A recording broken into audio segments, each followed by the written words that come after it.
Lettuce পাতা, broccoli, capsicum, baby corn, Chinese cabbage সহ দেশে উৎপাদিত বিভিন্ন প্রকার বিদেশি সবজি বিক্রি হচ্ছে কারওয়ান বাজারে। শীতের মৌসুমে রঙিন দেশি সবজির পাশাপাশি জায়গা করে নিয়েছে এসব সবজি।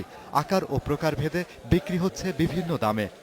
এই ক্যাপসিকাম এবং ব্রোকলি এগুলি দিয়ে একটা সুন্দর একটা মিক্স সবজি, গাজর আছে, তারপরে ওই রেড ক্যাবেজ, তারপরে হোয়াইট ক্যাবেজ, এগুলো মিলিয়ে একটা সবজি করলে পরে এটা আসলেই খাওয়ার মতো। বাড়তি ফলন, স্বাদের ভিন্নতা, পুষ্টিগুণ এবং নজর কাড়া রং খাবার পরিবেশনে আনে বৈচিত্র্যতা। তাই এসব সবজি সারা বিশ্বেই জনপ্রিয়।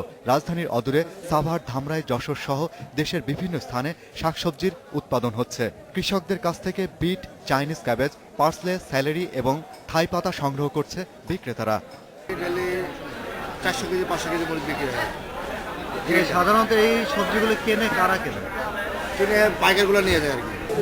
আমি তো অনেকদিন ধরে ব্যবসা করি, আগেছি এখন অনেক বেশি সবজি। যুক্তরাষ্ট্র, যুক্তরাজ্য, অস্ট্রেলিয়া সহ প্রায় 50টি দেশে রপ্তানি হচ্ছে দেশের সবজি। রপ্তানির তালিকায় যুক্ত করা যায় এসব বিদেশি সবজি। আমাদের দেশে ভেজিটেবল রাখার মতো কোল্ড স্টোরেজ এখনো হয় নাই। তো আমরা যদি কোল্ড স্টোরেজ করতে পারি এবং প্রপার প্রসেসিং করে আর কি এগুলো কোল্ড স্টোরেজে রাখতে পারি, যাতে চাষিরা একসঙ্গে বাজারে না নিয়ে এসে তারা হয়তো ওখানে রাখতে পারে এবং তারপরে সময় সময়ে সে আর কি বাজারে বিক্রি করলো আর কি। দেশীয় মোট উৎপাদনের 23.46% আসে কৃষি থেকে। তাই সব ধরনের সবজি উৎপাদন ও রপ্তানি এক নতুন সম্ভাবনার দ্বার উন্মোচন হবে, এমনটাই মনে করেন কৃষিবিদরা। Shahriar Anirban, independent news, Dhaka.